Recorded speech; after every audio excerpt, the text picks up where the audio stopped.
Hello my students in grade 6, miss you all. Hope everything is going well. You will find this lesson page 74 in your book, so please open with me the book and let's start. Page 76, what happens when matter changes state?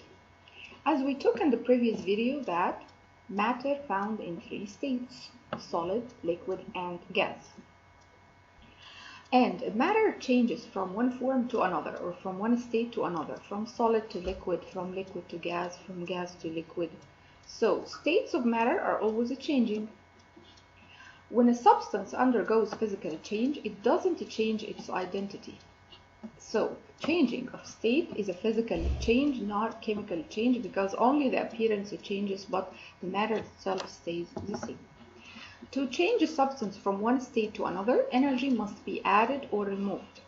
So to change it from one state to another, we add energy or we remove energy from the particles. When substance gain energy or lose energy, temperature changes or the state of matter changes. But they don't happen in the same time. So if the temperature will change, the state will not change. And the opposite. So the two changes, they don't happen in the same time. And we will see a graph to understand this. Let's see here in this graph, we have here the temperature and we have here the time. Here from minus 20 Celsius to 0, in this part, we have one state of matter which is solid. So look here, the temperature changes from minus 20 to 0. But the state doesn't change, okay? In 0 Celsius, the ice starts to melt. So here we have different states, so the state changed. But the temperature, what happened to the temperature here? The temperature stayed constant or doesn't change. Okay, so if the state will change, the temperature will not change. And if the temperature changes, the state of matter will not change. So the two changes, they don't happen in the same time, okay? So let's see from 0 to 100. What happened to the temperature? It changed from 0 to 100. But what happened to the state of matter? It's all liquid. It doesn't change to another state, all liquid. So the state here doesn't change. From 0 to 100, the water is liquid. But from 100, here, the temperature stays here 100. It doesn't change. And here we have two states of matter. So the matter here changed from liquid to gas, okay? So when the state changes, the temperature doesn't change or stays the same until all the water boils or changes to water vapor, then the temperature will increase again, okay? So what we have to know here that in melting, the temperature constant 0. And also in boiling, the temperature is constant 100 until all the water boils. And here constant until all the ice melts. Okay?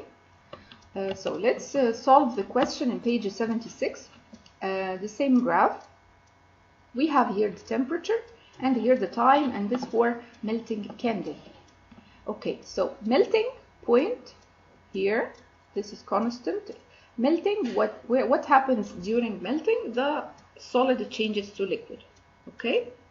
And here boiling, what happens in boiling? Liquid changes to gas. So the question here, use to determine which point A, B or C represent a candle melting. Circle the correct letter. Of course, which one here, A or B or C, which one here includes melting? Yes, this point A, that shows how candle changes from solid to liquid. So point A. Let's see page 77. In this water cycle, if you remember this, we took it before, what happens? First the water evaporates into gas, and then gas condenses or changes back to liquid, and then the water falls down to the ground. So let's see in the first step here, A. When the sun heats the water and changes it into gas or water vapor, what happens to the particles?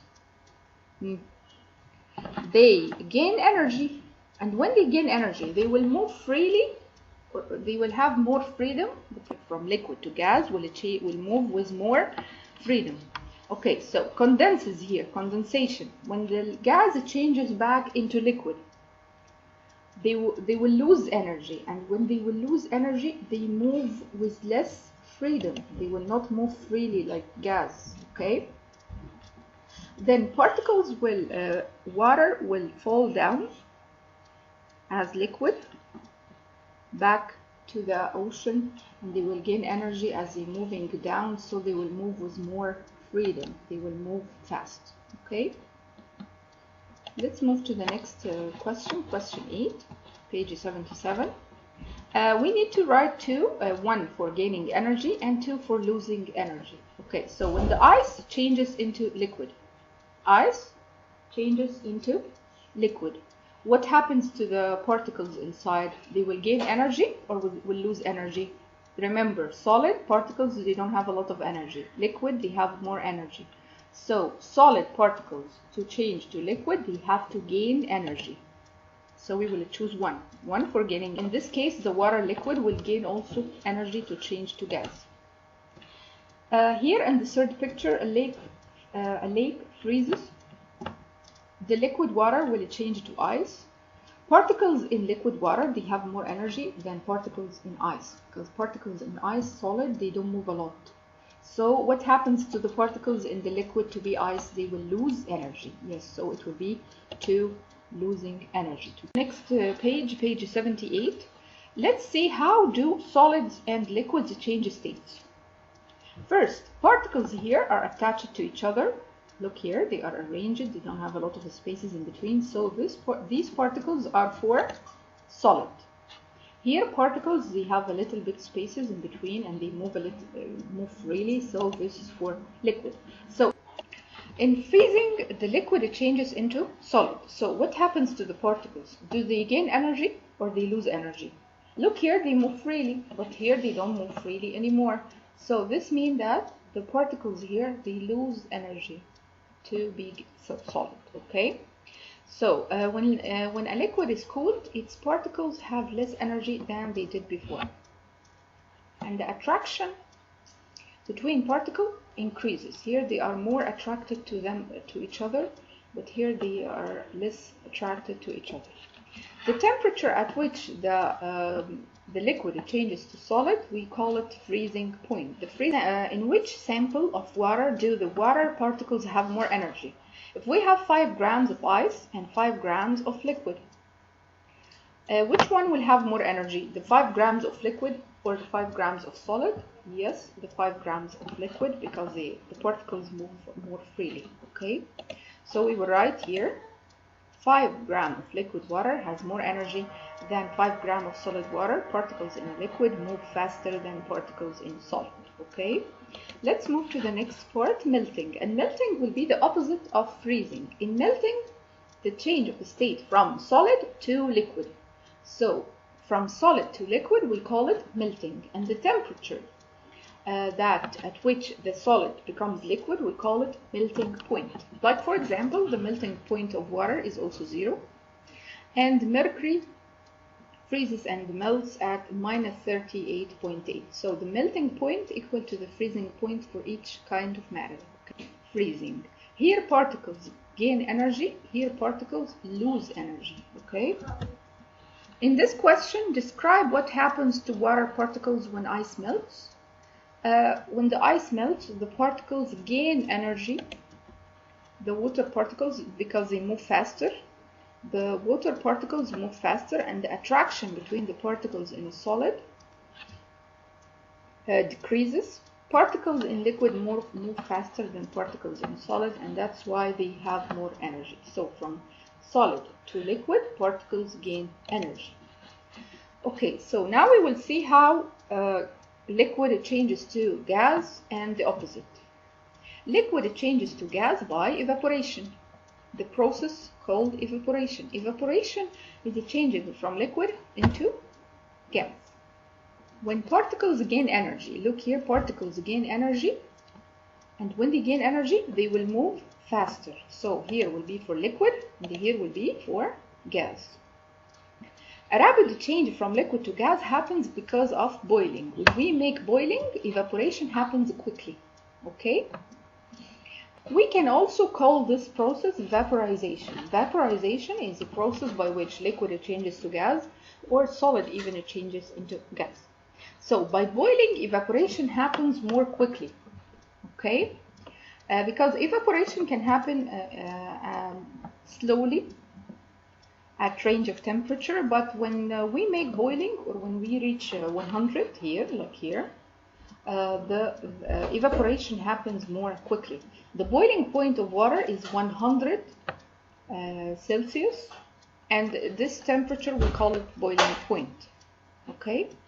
So in evaporation, particles gain energy. Condensation is the reverse of evaporation. The gas changes back into liquid. And gas, as we know, gas moves more freely, and we will change it to liquid, and liquid particles, they move less freely. So in this case, gas will lose energy to be liquid. Okay? Let's see here in the first step, indicate whether the change of state in each process causes particles A have more freedom and B have less freedom. So if the particles move more freely, we write letter A. If particles move with less freedom, or they don't move freely or fast, we write B. So in the first step, melting, and as we said, melting is a changing from solid to liquid. Particles in solid, they don't have a lot of energy, they don't move freely, but particles in liquid, they move more freely. So in this case, they gain energy. So letter A.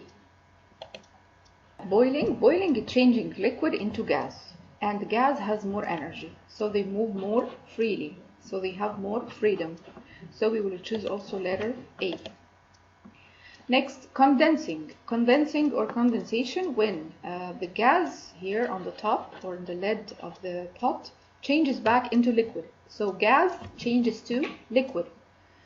So this means that the particles of gas will lose energy and change into liquid, and in this case they have less energy and they move less freely, so they have less freedom. The particles in liquid, they have less freedom. Okay, let's move to the next part, sublimation. In this case, we will take how solid changes direct into gas, and how gas changes direct also into solid.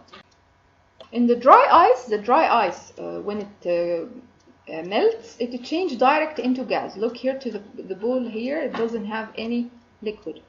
This is called sublimation. Sublimation, again, the change from a solid state directly into gas without being liquid first. As the particles of solid dry ice gain energy, their motion completely overcomes the attraction between the particles. When the ice gets energy from outside by melting or by heating, what happens? The particles in solid, they gain energy and suddenly change into gas, and they don't have attraction between themselves like in solid. Okay, and this happens at temperature minus 80 Celsius. The solid carbon dioxide, it changes into gas carbon dioxide. Snow and ice formed by water sublimate at below freezing temperature. Now we understand what happens during sublimation. Yes, particles in solid, they gain a lot of energy and they change suddenly directly into gas. Let's see the opposite, how gas changes directly into solid by a process called deposition. So what happens in deposition? Deposition is a change in a state from gas direct into a solid, the opposite for sublimation. Okay, and in this case, like the frost on the window or the ice, deposition is a process by which ice crystals form in clouds. The water cycle, we said that when water vapor goes up, when the temperature is very, very cold, the water vapor changes directly into snow. So this step, we call it deposition. Okay, like the ice crystals that we have here, the snow flakes, they form by deposition. When conditions are right, deposition occurs when the particles of gas, they lose energy. So deposition including losing energy. And when the particles lose energy, attraction between them gets more, and the particles form rigid structure or solid form. Okay, in this question, compare how sublimation and deposition are alike and how they are different. Let's see. Both of them involve a gas and a solid. They are reverse or they are opposite to each other. Sublimation from solid to gas, but deposition from gas to solid. Okay, let's solve this table. In this table, we have column 1 and column 2, and if they gain energy, we have to see which one gains energy, column 1 or column 2. We will solve and we will see. So in the first one, what is the opposite of deposition? We have to write it here, down here. So in this column, we have to write the opposite for this column. What is the opposite or the reverse of deposition? Yes, sublimation. Deposition from gas to solid directly. Sublimation, the opposite from solid to gas. In which one of them particles gain energy? In deposition, when they change to solid, or in sublimation, when they change to gas, the solid to gas? Yes, in sublimation, particles gain energy because solid has less energy. They gain energy, particles, and they move to gas. So we will choose column 2 here. So the one that gains energy will be sublimation, and sublimation in column 2. Okay, in this column 1, we have to write the opposite for condensation. What is the opposite for condensation? Yes, evaporation. Yes, evaporation is changing from liquid to gas, and the condensation from gas to liquid. And which one gains energy? Evaporation. Yes, and he answered this for us. Melting. What is the opposite for melting? Yes, freezing.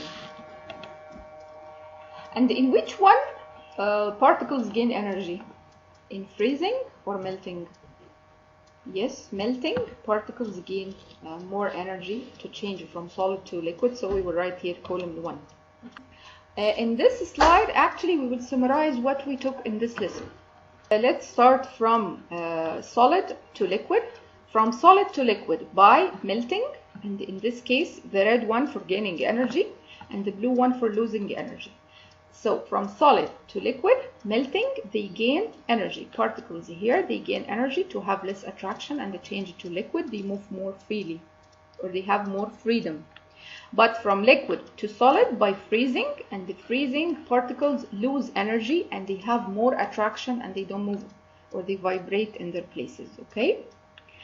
From solid to gas, we said from solid to gas by sublimation, when particles gain a lot of energy and they move freely and there is no liquid here, direct into gas. Deposition, the opposite, when gas changes directly into solid, like frost or snow. And in this case, particles here, they lose energy to change to solid. Okay, let's see from gas to liquid or from liquid to gas by from gas to liquid by condensation, and in this case particles will lose energy. From liquid to gas by evaporation, and in this case particles move faster and they gain energy. Okay, so this is very important picture to summarize the whole lesson. Okay, so you have to study this very well. Okay, grade 6. This is your homework. You will find this question in the book, page 84. And in this question, you need to draw here the particles of gas, and you will write these 2 steps in the 2 directions, from solid to liquid or from liquid to solid, and here also from solid to gas and from gas to solid. And here you will write 2 steps changing liquid to gas and gas to solid. This was everything for today, grade 6. Take care of yourselves and study well. Bye bye.